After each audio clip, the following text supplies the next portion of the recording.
Assalamualaikum warahmatullahi wabarakatuh. Salam sehat dan bahagia untuk Bapak Ibu Guru Penggerak. Perkenalkan, saya calon guru penggerak Angkatan 11 Yunika Ardiana, Sarjana Pendidikan dari UPT DSD Negeri Putra Aji II, Sukadana, Lampung Timur. Pada kesempatan kali ini, saya akan memaparkan tugas koneksi antar materi modul 1.4 Budaya Positif.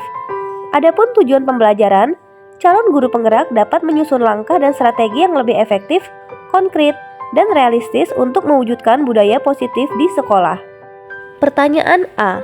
Kesimpulan mengenai peran saya dalam menciptakan budaya positif di sekolah adalah sebagai seorang guru yang baik adalah sebagai seorang guru yang digugu dan ditiru harus memiliki kemampuan dalam mewujudkan budaya positif di sekolah.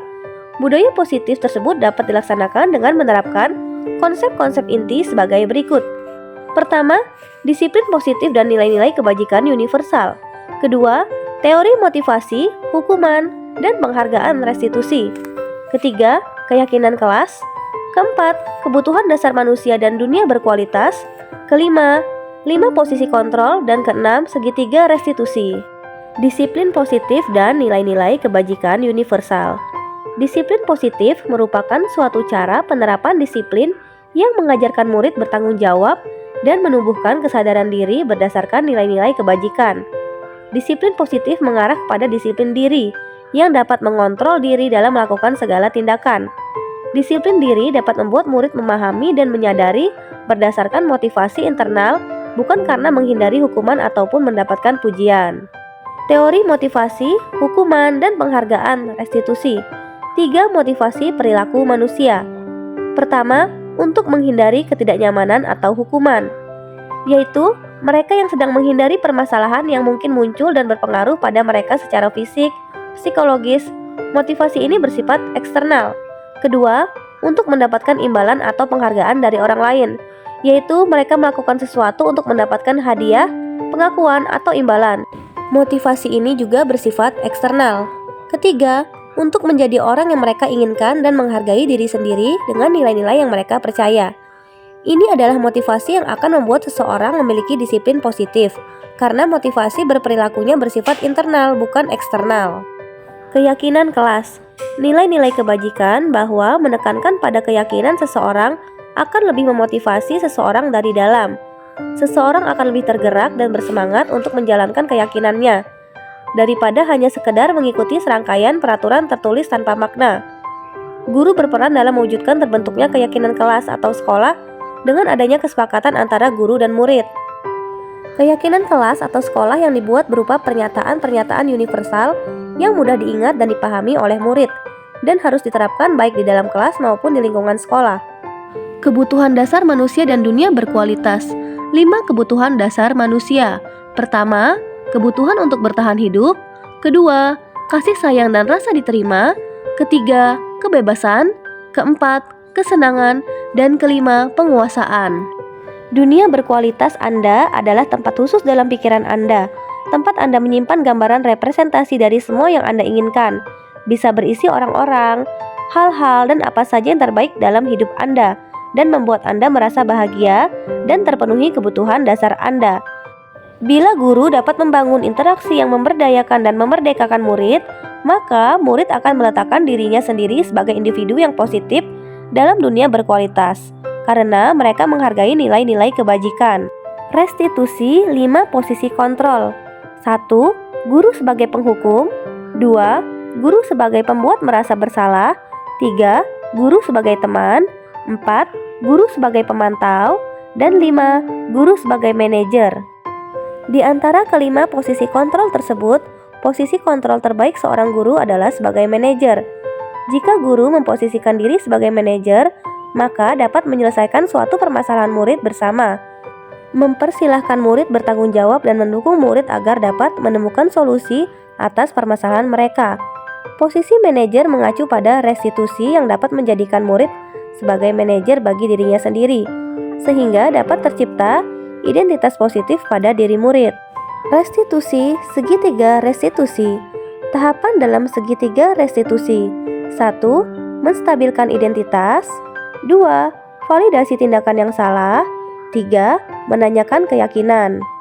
1. Menstabilkan identitas. Menstabilkan identitas dilakukan berdasarkan prinsip bahwa membuat kesalahan adalah bagian dari pembelajaran, bertujuan untuk mengubah identitas anak dari orang yang gagal karena melakukan kesalahan menjadi orang yang sukses.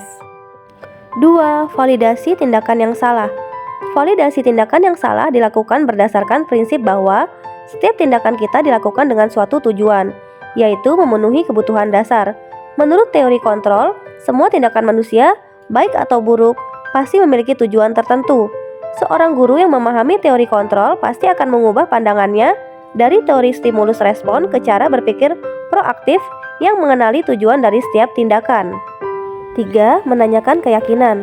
Menanyakan keyakinan dilakukan dengan memberi pertanyaan-pertanyaan bermakna kepada murid untuk memunculkan motivasi secara intrinsik pada diri murid sehingga mampu mengaitkan keyakinannya dengan tindakan yang salah. Adapun keterkaitan antara materi budaya positif dengan filosofi pendidikan nasional Ki Hajar Dewantara, nilai dan peran guru penggerak, dan visi guru penggerak pada materi sebelumnya yaitu sebagai berikut. Dengan menjalankan budaya positif di sekolah, maka akan mempermudah dalam tercapainya tujuan pendidikan nasional sesuai dengan filosofi Ki Hajar Dewantara, yaitu tujuan dari dilakukannya proses pendidikan adalah untuk menuntun segala kekuatan kodrat yang ada pada anak-anak itu, agar mereka sebagai manusia dan anggota masyarakat dapat mencapai keselamatan dan kebahagiaan yang setinggi-tingginya. Budaya positif dapat terwujud jika seorang guru memiliki 5 nilai guru penggerak, yaitu 1.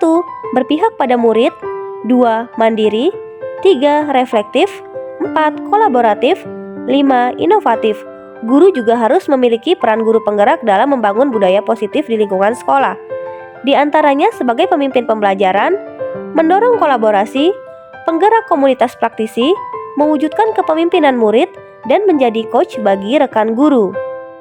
Harapan yang saya inginkan sesuai dengan visi guru penggerak adalah terbentuknya budaya positif agar tercipta sekolah yang aman, nyaman, dan menyenangkan, serta berpihak pada murid, sesuai dengan filosofi Ki Hajar Dewantara dan profil pelajar Pancasila.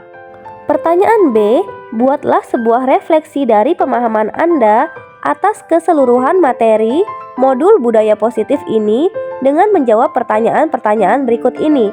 1. Sejauh mana pemahaman Anda tentang konsep-konsep inti yang telah Anda pelajari di modul ini, yaitu disiplin positif, teori kontrol, teori motivasi, hukuman dan penghargaan, posisi kontrol guru, kebutuhan dasar manusia, keyakinan kelas, dan segitiga restitusi. Adakah hal-hal yang menarik untuk Anda dan di luar dugaan? Saya telah memahami konsep-konsep inti dari modul 1.4 budaya positif, bahwa seorang guru harus memposisikan dirinya sebagai manajer dengan menerapkan segitiga restitusi dalam menyelesaikan permasalahan murid. Pemahaman ini akan saya terapkan di dalam lingkungan sekolah, serta saya akan mengajak kolaborasi bersama rekan guru lain di sekolah. Hal-hal yang menarik untuk saya dan di luar dugaan saya adalah ketika saya langsung mempraktikkan posisi sebagai manajer dengan menggunakan segitiga restitusi. Pada saat langkah kedua memvalidasi tindakan yang salah, ternyata benar apa yang telah saya pelajari pada modul 1.4 tentang budaya positif. Ketika seorang murid melakukan suatu perbuatan yang bertentangan dengan nilai-nilai kebajikan atau melanggar peraturan, hal itu sebenarnya dikarenakan mereka gagal memenuhi salah satu kebutuhan dasar mereka. Hal yang menarik lainnya adalah murid mengalami peningkatan dalam kesejahteraan mental, emosional, dan perubahan sikap yang lebih positif. 2. Perubahan apa yang terjadi pada cara berpikir saya dalam menciptakan budaya positif di kelas maupun sekolah saya setelah mempelajari modul 1.4 adalah saya menyadari bahwa posisi kontrol yang biasa saya lakukan dalam menyelesaikan permasalahan murid selama ini kurang tepat. Seharusnya saya memposisikan diri sebagai seorang manajer yang menyelesaikan masalah menggunakan segitiga restitusi. 3. Pengalaman yang pernah saya alami terkait penerapan konsep-konsep inti dalam modul budaya positif baik di lingkup kelas maupun sekolah saya adalah saya menangani murid yang terlambat ketika upacara dan tidur-tiduran di kelas pada saat jam pelajaran dengan menggunakan langkah-langkah segitiga restitusi, yaitu menstabilkan identitas, memvalidasi tindakan yang salah, dan menanyakan keyakinan. 4. Bagaimana perasaan saya ketika mengalami hal-hal tersebut? Saya merasakan senang dan bangga karena dapat menerapkan segitiga restitusi dalam menangani sebuah permasalahan dan menjadikan murid mampu belajar dan mencari solusi dari permasalahan yang mereka buat. 5. Menurut Anda, terkait pengalaman dalam penerapan konsep-konsep tersebut, hal apa sajakah yang sudah baik? Adakah yang perlu diperbaiki? Hal yang sudah baik menurut saya adalah munculnya motivasi internal pada diri murid untuk melaksanakan budaya positif setelah mendapatkan pendampingan menggunakan segitiga restitusi. Adapun yang harus saya perbaiki adalah saya harus selalu memposisikan diri sebagai seorang manajer dalam menghadapi permasalahan yang dilakukan oleh murid. 6. Sebelum mempelajari modul 1.4, posisi kontrol saya sebagai penghukum dan membuat merasa bersalah. Pada saat itu, saya selalu merasa bersalah karena mengucapkan kata-kata kekecewaan kepada murid dan harus memberikan hukuman jika ada murid yang membuat kesalahan. Tetapi, setelah mempelajari modul 1.4 tentang budaya positif, posisi kontrol yang mulai saya terapkan adalah sebagai manajer dalam menyelesaikan permasalahan. Perasaan saya tentunya bahagia dan senang karena dengan komunikasi yang baik dalam menerapkan segitiga restitusi, menumbuhkan rasa tanggung jawab pada diri murid. Perbedaan jauh sekali. Ketika saya memposisikan diri sebagai penghukum, perasaan saya menjadi bersalah dan tidak tenang. 7. Sebelum mempelajari modul 1.4 tentang budaya positif, saya pernah menerapkan segitiga restitusi ketika menghadapi permasalahan murid, tetapi hanya menerapkan satu tahapan saja, yaitu validasi tindakan yang salah dengan memberikan pernyataan, padahal kamu bisa melakukan yang lebih buruk dari ini ya, atau kamu pasti punya alasan mengapa melakukan hal tersebut. 8. Hal-hal lain yang menurut saya penting untuk dipelajari dalam proses menciptakan budaya positif ini, baik di lingkungan kelas maupun sekolah, adalah melakukan kolaborasi dan komunikasi antara warga sekolah dan orang tua murid agar budaya positif menjadi sebuah pembiasaan atau karakter yang akan dilakukan secara konsisten, bukan hanya di kelas atau sekolah saja, melainkan juga harus dilakukan di rumah ataupun lingkungan masyarakat. Demikian pemaparan saya kali ini tentang tugas koneksi antar materi modul 1.4 budaya positif. Semoga video ini dapat menginspirasi. Wassalamualaikum warahmatullahi wabarakatuh. Semoga kita tergerak, lekas bergerak, dan mari kita menggerakkan. Salam guru penggerak.